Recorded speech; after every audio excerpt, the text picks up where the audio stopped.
It was a gorgeous night to die, but that was hopefully not in my cards. Not yet, anyway. Not if I had something to say about it. I pulled off the road onto a crunchy spit of gravel that crackled beneath the tires.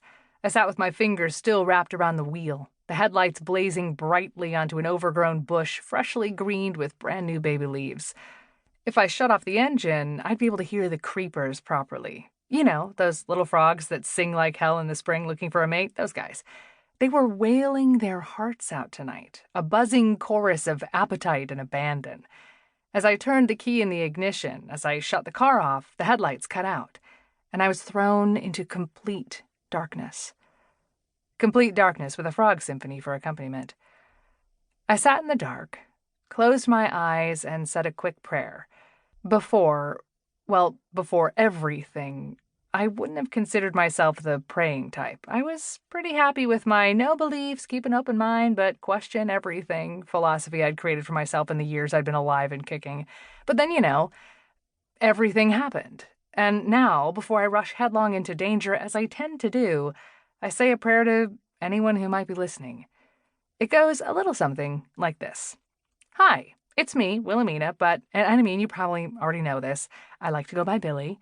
I know we don't talk much, or rather, I do talk to you a lot, but only when shit's about to hit the fan, and I'm sorry for that. I should probably give you a call or prayer when things are going great, too. Anywho, if you're listening, and I realize you have much better things to do, so sorry for interrupting, but if you're listening, please help me not die right now. That'd be great.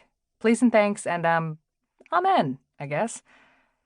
If there is a God, she's probably really tired of that same old prayer from yours truly, but it's the only one I've got, so I keep praying it. I grabbed my purse from the passenger seat and unplugged my phone from its charger. I shined the phone flashlight into the depths of my big black bag and rummaged around for a minute until I found the two things I was looking for: my lipstick and my dagger. The lipstick, a cool blue-toned red that anyone can pull off. Gorgeous, matte, smudge-proof, kiss-proof. The dagger, extra pointy, silver, absolutely deadly with enough force behind it, currently sheathed. But not for long. I took the cap off the lipstick, pulled down the visor, and opened up the mirror. The phone's flashlight showed me my reflection, and I wrinkled my nose at myself with a sigh. I looked beat. Not beat for the gods, as the kids these days are calling folks who look gorgeous with a whole face of perfect makeup. Nope. I was just plain old beat. Exhausted, frazzled, running entirely on caffeine, and needing about 72 hours straight of sleep to make up for all the sleep I'd been missing lately. Because honestly, I'd caught only a few Z's the last couple of days, if I was counting properly.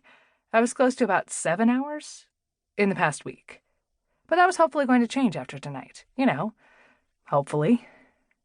I ran my fingers through my thick blonde curls, jiggling their roots a little and scrunching the ends so that they curled up a bit tighter. I rubbed a smudge of mascara off my cheek, just below my bright brown eyes that were staring a little wryly right back at me. I was amused at my own assessment of myself, so I wrinkled my short nose again, for good measure, stuck up my tongue at my reflection, then reapplied my lipstick. I didn't need anything really but a touch-up, but there are certain rituals that must be observed before everything goes to hell. Literally.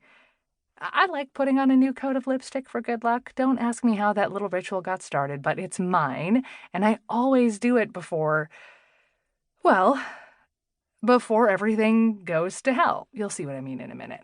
I tossed my lipstick back into my purse, closed it, and then set my purse back onto the passenger seat. I wasn't going to take it with me because if I made it, I was sure it'd still be here. I was in the middle of nowhere. The last thing I needed to worry about was purse snatchers, and if I didn't make it, they'd need some way to identify the body. I cleared my throat, stared myself down in the mirror again one last time. I took a deep breath, and I winked at my reflection, because damn it, I was going to make it. Tonight wasn't going to be the night I died. Hell no. Hell no. I opened the car door and stood up.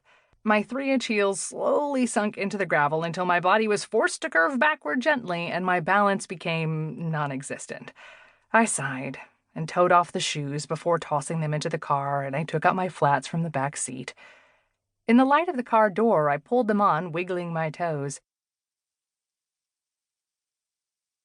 To keep listening to this audiobook, I've left you a link in the description so you can do it, at no cost thanks to Audible's 30-day free trial.